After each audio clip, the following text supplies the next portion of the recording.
Hey guys, let's talk about tonight's episode of Scandal. And oh my God, that episode was so good from start to finish. It was awesome. And this episode, it was all about finding the algorithm to find out the money trail to try to shut down B613. There was so much stuff going on. I mean, this felt like Scandal of the best of its days. And I mean, I've been enjoying Scandal every single week. And I know people have been trying to say that, it's not as good as it once was. And I'm always like, listen, this show is always good. But this episode was stellar. We had Olivia Pope from yesteryears when she was ripping a strip off of Andrew. She basically told him, what's it? Do you want Melly or do you want to be VP? Because if you have Melly, you can have her for a month. But if you want to be VP, you can have her for 4 years. But I will destroy you if you want to be with her. I was like, oh my goodness, that rant that she went on was amazing. And I was like, that is the Olivia Pope that we all remember from season 1, season 2. Holy cow, okay? So many things were so good in this episode. So we basically start off with her gladiator running into the White House acting as her proxy. And where's Olivia? She's hanging out with her dad at the Smithsonian. And he's trying to give her all the information that he knows on how to track down the money source at B613. Of course, at the end of the day, they find out that the trail that he led them on was wrong. And why was it wrong? Not because he was trying to pull the wool over their eyes or trying to mislead them, but because Jake changed the money trail. So, of course, this means that Olivia had to cozy up to Jake to try and get this machine thing to like scan off of his phone to find out so that Huck could do all this crazy hacking stuff that he does so well. Now, the scene wouldn't have been so tragic if the scene prior to this, which broke my heart a little when Jake came to her house drunk at her door and was basically like begging her to open the door, asking her why didn't she walk into the sun with him. And it was so devastating because he knows that he is fully turning into command and she's terrified of this.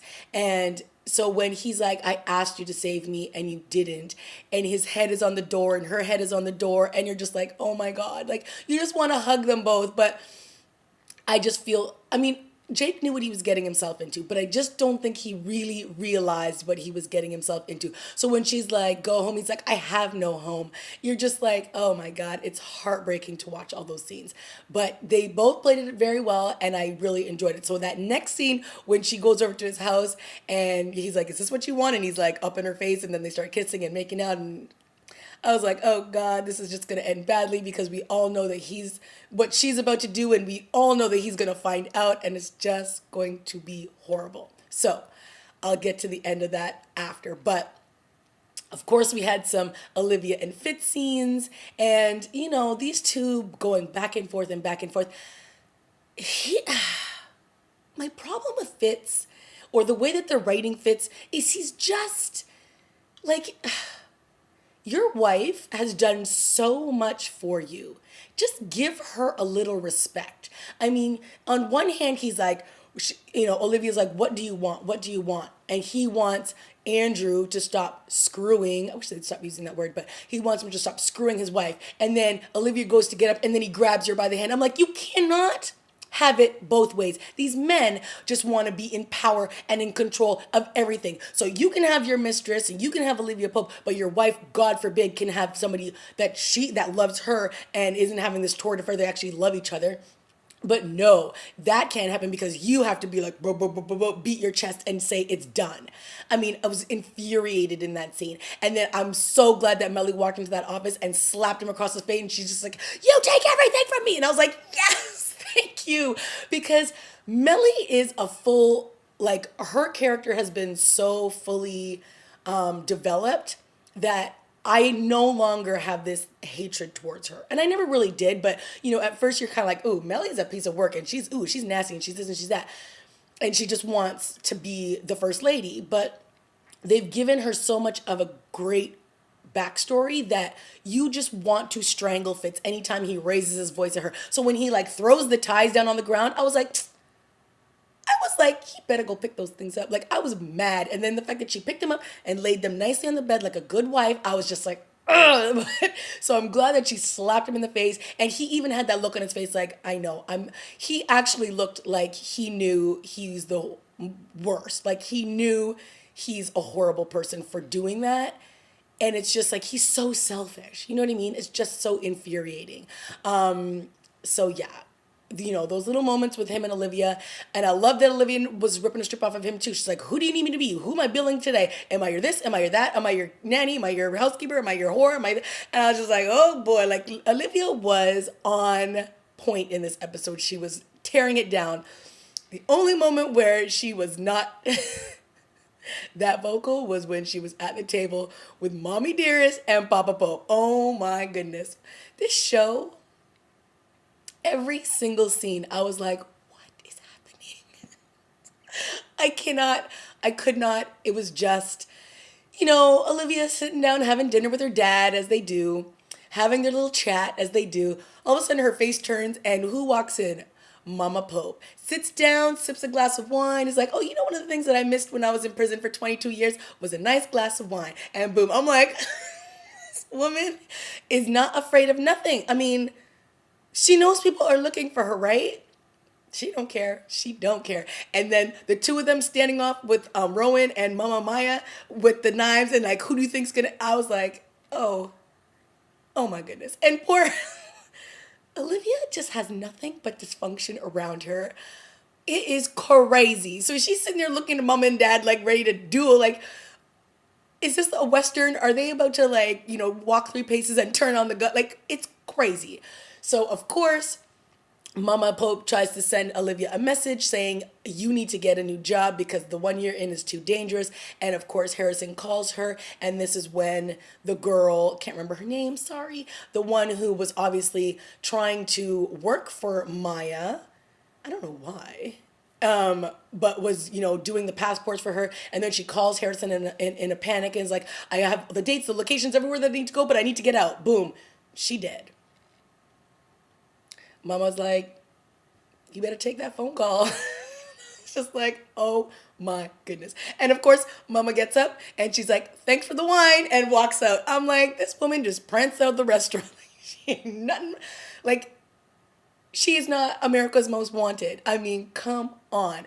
So by the end of that episode, she's in the room with her boyfriend, who's like, I like that actor. And she's with Adnan. And, she first opens up the box and she's got a lot of, like a half a dozen roses. And then she peels back another layer. And boom, there is a bomb in the package. Oh my goodness. So, of course, we know that Quinn and Charlie have been staking out this location. They've got eyes on the room. They see what's in the box. They're in contact with command. Quinn is going off the rocker. I was like, Quinn, sit down. I was like, wait for your command to tell you what to do. And she was getting on my nerves in this episode because she was just like, I don't want to sit here. I don't want to do that. I was like, Quinn, you've been at B613 for like 2 minutes. You need to simmer down. So I get what she's trying to do. She wants to be the hero. She wants to, look good in the eyes of Pope and Associates, and that's fine. So, Jake is telling her to stand down, wait for my command when I tell you what to do, because they want to know where the package is going.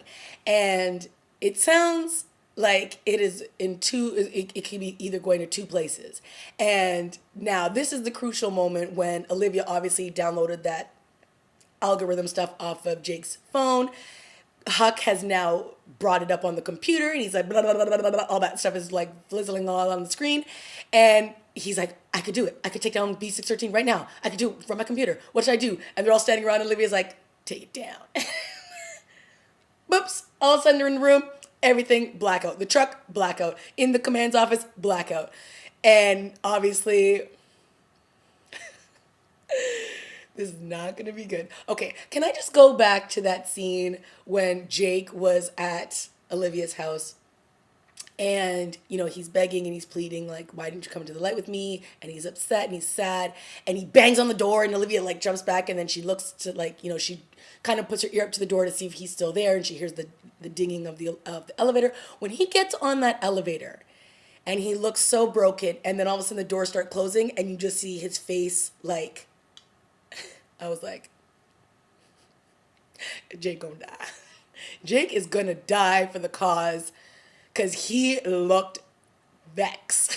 So when all hell breaks loose and he storms into Olivia's office at the end as she's making this nice toast with her people, yep, Jake grips her by the neck. Jake! That is Olivia Pope. You do not touch Olivia Pope that way.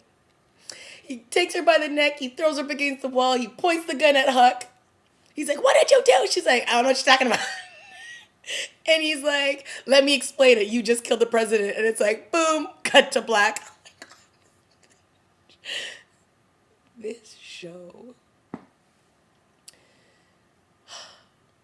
It was so good. Okay. I mean, I almost forgot like the stuff with Cyrus and Leo, and Abby was running things in this episode, and I really liked it. And I'm starting to think David might have to look out for Leo and Abby because they had a little bit of connection in this episode.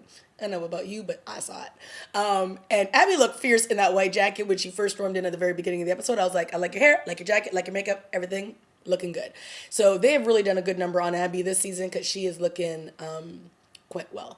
And Leo was, of course, taking in his jabs. And the other case of the week was actually what I also liked about this episode. It was very busy. It was a very busy episode. But they brought back the woman who they claimed had the affair with the president, and now she's written a book, and they're trying to do like obviously control the media on that because she's basically saying his penis is the size of a baguette, and that's going to make headline news. And so now there's all this infighting, and then with, of course, because it was Sally Langston who obviously is, helping her push that book along. So what does Cyrus do? He leaks the whole, oh, Sally's daughter had an abortion when she was 13 and Sally's against abortion. Oh, now she's for abortion. So that kind of backfired because all the women would be sort of falling down and, hugging Sally for allowing her daughter to make that choice and blah, blah, blah, blah. So, of course, Olivia was going crazy trying to handle that situation.